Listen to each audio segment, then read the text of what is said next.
Well, it's bad for the EU in terms of credibility. They have wagered a lot on getting agreements signed with several of the countries in what they refer to as their eastern neighborhood.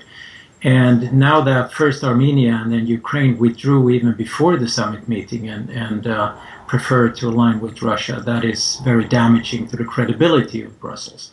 But once they have sort of digested their humiliation, they will realize that the disaster of the Ukrainian economy is now not a problem for Brussels, for the short term at least. It will be up to Russia now to handle pleas for help that are going to emanate from Kiev. So Brussels may discover that it just dodged the bullet of having to deal with the economic mess in Ukraine.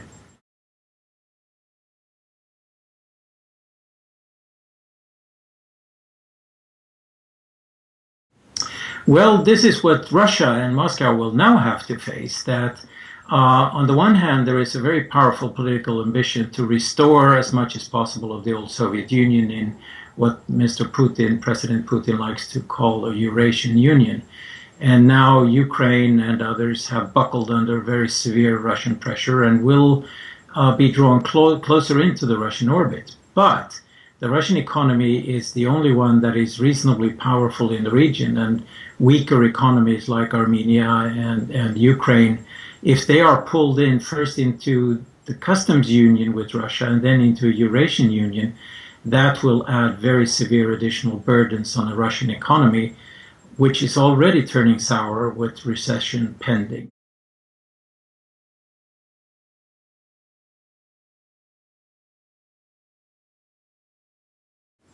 Well, the future does not look very good for the Ukraine. Following many years now of very severe political infighting, the country is not only divided into various political sects or clans or oligarchies or whatever you want to call it. It's also very severely divided into an eastern part that wants to align with Russia and a western part that wants to align with Europe. And the summit meeting in Vilnius has sort of sharpened all those conflicts. And following very major demonstrations and major outpouring of dissatisfaction, I would guess that the government is going to fall, and probably fairly soon, and maybe President Yanukovych will not be able to be re-elected in 2015, which is his main ambition. And throwing Ukraine into political turmoil again with an economic situation that really needs serious attention, this is not looking good at all.